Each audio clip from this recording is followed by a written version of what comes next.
তিনি সাবেক প্রধানমন্ত্রী বা সাবেক বিরোধী দলীয় নেত্রী এই পর্যন্তই, অথচ তিনি এখন এসএসএফ সুবিধা পাচ্ছেন। এসএসএফ হচ্ছে স্পেশাল সিকিউরিটি ফোর্স, যেটা কাল রাতে তারা রেকি করে গেছে এবং আজ থেকে তারা কার্যক্রম শুরু করেছে। বাংলাদেশের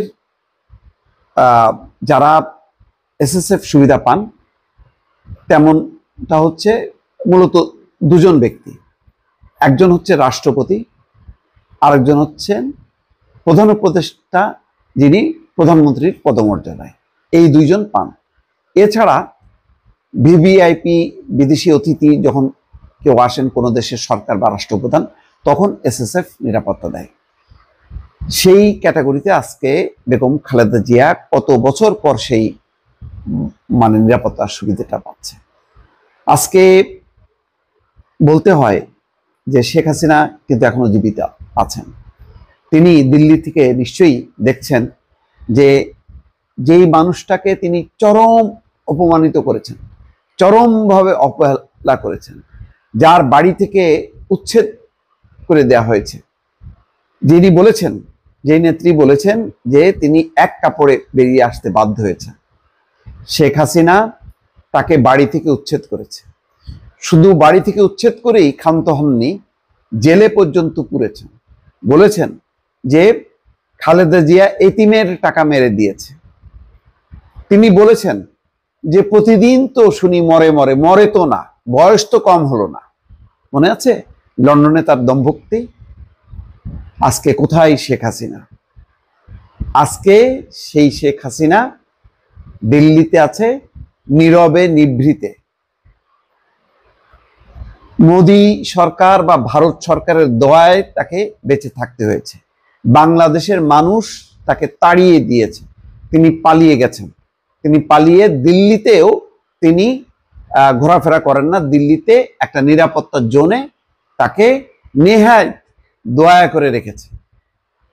আজকেই যদি মোদী সরকার শেখ হাসিনাকে বাংলাদেশে পাঠায়, তাহলে তার ফাঁসির কার্যক্রম শুরু হবে, যেহেতু তিনি মৃত্যুদণ্ড পেয়েছেন।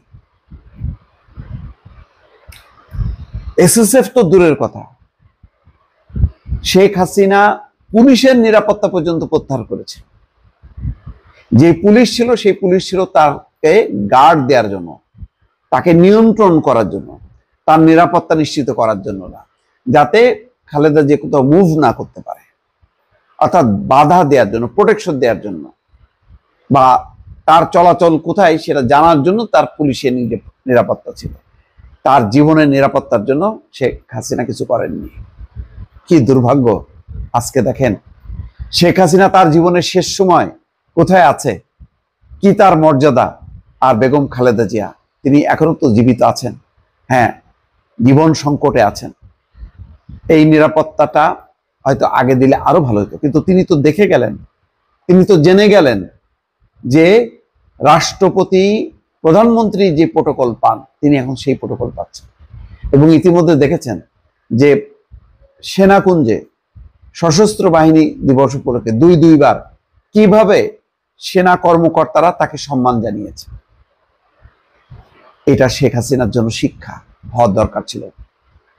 শেখ হাসিনা যদি গণ অভ্যুত্থানে নিহত হতেন, তাহলে তিনি জানতেও পারতেন না। আজকে তিনি দেখে তিলে তিলে শিখছেন, তিলে তিলে যন্ত্রণা অনুভব করছেন যে তিনি কোন অমর্যাদাকর অবস্থায় আছেন।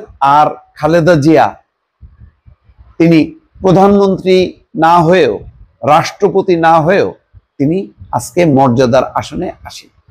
তার জন্য তিনি যে দেশে আশ্রয় নিয়ে আছেন, সেই দেশের সরকার প্রধান নরেন্দ্র মোদী সমবেদনা জানিয়েছেন, সহমর্মিতা প্রকাশ করেছেন, বেগম খালেদা জিয়ার চিকিৎসার জন্য সবকিছু করার অঙ্গীকার করেছে। এটাও কিন্তু শেখ হাসিনাকে দেখতে হলো। শেখ হাসিনাকে দেখতে হলো তার এই যে অবকাঠামো উন্নয়নের যে দেশটি চীন ডাক্তার পাঠিয়েছে। শেখ হাসিনাকে দেখতে হলো পাকিস্তান, তার জাত শত্রু, সেই শত্রু দেশের প্রধানমন্ত্রী শাহবাজ শরীফ, তিনি তার সমবেদনা, উদ্বেগ, উৎকণ্ঠা প্রকাশ করেছে। তিনি দেখছেন প্রতিদিন হাজার হাজার মানুষ এবার কেয়ার হাসপাতালে আসছেন, এবং বেগম খালেদা জিয়ার জন্য দোয়া করছে। সারা দেশের মানুষ শোকে আচ্ছন্ন, আবেগে তারা উদ্বেলিত। এটাও কিন্তু শেখ হাসিনাকে দেখতে হচ্ছে। শেখ হাসিনার জন্য বাংলাদেশের কোনো মানুষ কাঁদছে না, শেখ হাসিনার জন্য কেউ হাহাকার করছে না যে কোথায় আমাদের নেত্রী, বরং সবাই আজকে সমর্থন করছে বেগম খালেদা জিয়ার জন্য যে আজকে উপদেষ্টা পরিষদ সরকার আনুষ্ঠানিকভাবে উদ্বেগ উৎকণ্ঠা প্রকাশ করেছে, সহমর্মিতা প্রকাশ করেছে। রাষ্ট্রের সমস্ত পর্যায় থেকে বলা হয়েছে বেগম খালেদা জিয়া এবং তারেক রহমানের সর্বোচ্চ নিরাপত্তা দেওয়া হবে, যা যা করণীয় সবকিছু করা হবে, এবং হচ্ছেও তাই। অথচ এই দলটি এখনো ক্ষমতায় নেই, বেগম খালেদা জিয়া প্রধানমন্ত্রী বা রাষ্ট্রপতি নন। এটাও হয়তো ইতিহাসের একটা নির্মম শিক্ষা শেখ হাসিনার জন্য।